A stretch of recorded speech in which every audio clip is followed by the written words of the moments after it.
Ooh, it is bright out here. Really bright. What's going on, Harrison Extended Family?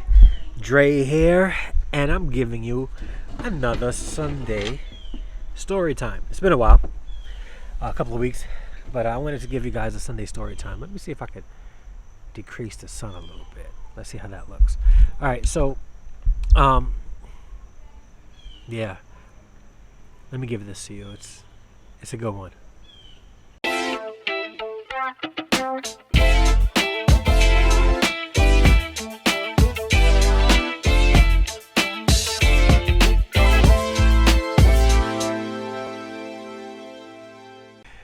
What's going on? So I don't know how long I have to shoot these backyard Sunday storytime videos because the weather's getting colder.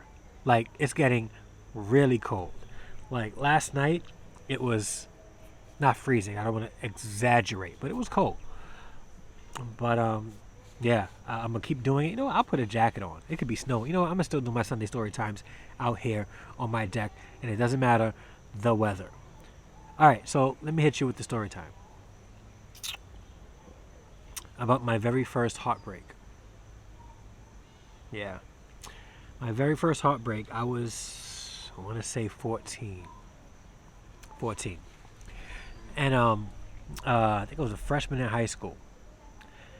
And I was in a relationship at 14, somebody's boyfriend. Had no business being nobody's boyfriend at 14. Or anybody being my girlfriend at 14. But I thought I was in love, right? Like, you know how we were 14, we were freshmen in high school, or college, not college, but high school, and we in love. I was in love, right? You know, I spent time with her family. I called her mom. I was very close with her siblings and her brother, her sisters and brother. Like, so I was part of the family. Until this day, we are all very, very, very close. But my heart was broken, guys. My heart was like shattered into a million pieces. So one day I come home from school, and we went to the same junior high, but we wound up going to the different high schools, right?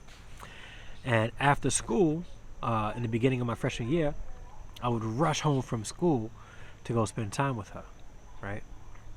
And one day I get home from school and I go to her house, and she's there, right?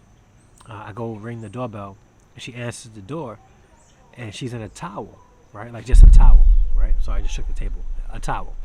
And mind you, her and I we were not intimate sexually in no way at that time. We weren't. So, yeah, like we never had, sex. So she comes to the door in her towel, and behind her out comes this guy, right? I was like, yeah, why is homeboy here? He lived right across the hall, so he went across the hall. And I said, yo, why is he here? He said, oh, no, he just came by to ask a question because whatever reason she gave, right? And I was like, but yo, you're in your towel. Oh, no, it's nothing. Like, he's not even interested in me like that, right? I was like, all right, whatever. I was a young, naive 14-year-old dude in love, so I believed it. And I started to notice that our relationship started to change. Like, she started to become more distant. I couldn't see her as much because she wasn't available. She was always out doing something. We sort of lost contact, but we maintained that whole boyfriend-girlfriend thing. She would call me up and I would call her. Back then we didn't have cell phones, so, and every now and then we would see each other. But then one day I get a phone call from her mother, who I respect highly. And she was angry on the phone with me, and she was asking me if me and her daughter had sex. And I said, no, we never had sex. And she said, don't lie to me.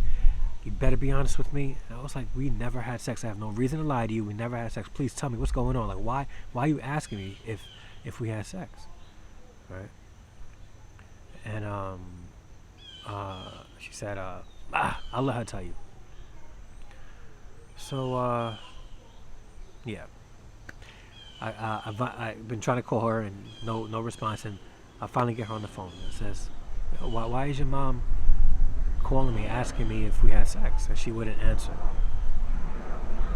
I was like, sorry for the wind. Hopefully you guys can still hear me. And I was like, yo, are you pregnant? She didn't answer.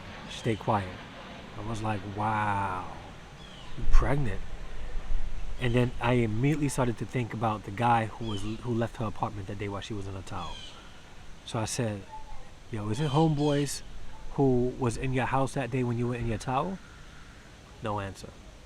Wow. I was devastated, like heartbroken. Like my heart was shattered in a million pieces. And I didn't know how to handle that information. Like I didn't know how to navigate my feelings at that point, because this was huge for me. Like sun's out. This was huge for me. I was like, yo, like I like loved her, right? I was 14 in love, and I was naive, and to think that she would do that to me, I was hurt. And my heart was like broken. I never experienced heartbreak like that prior to that, because I mean I was 14, I was young. And I remember calling my friends, and this is all part of my testimony. That was the very first night I ever smoked weed, marijuana. First night I ever smoked weed. Told my friends about what happened, and in their sincerity, they was like, "Listen, let's just go hang out. I got something that could probably take your mind off of it." And that started almost a 4-year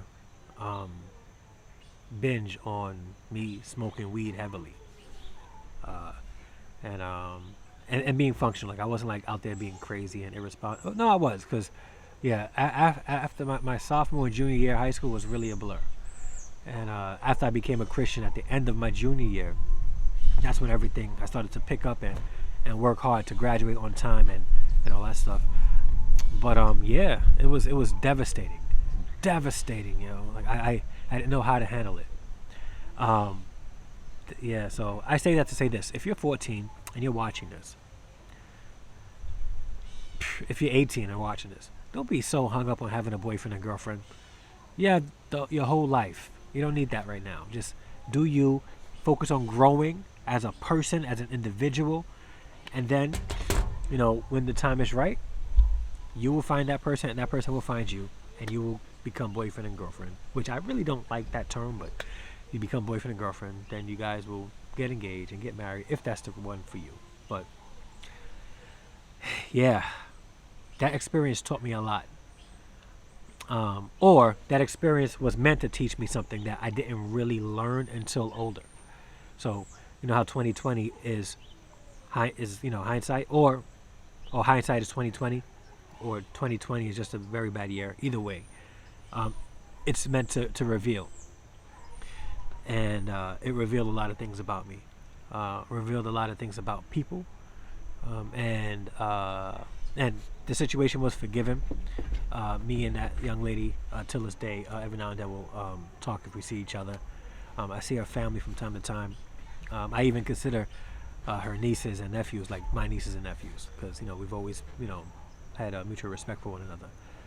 But that's my heartbreak story. That's my Sunday story time, and that hard, but helped me be the person I am today.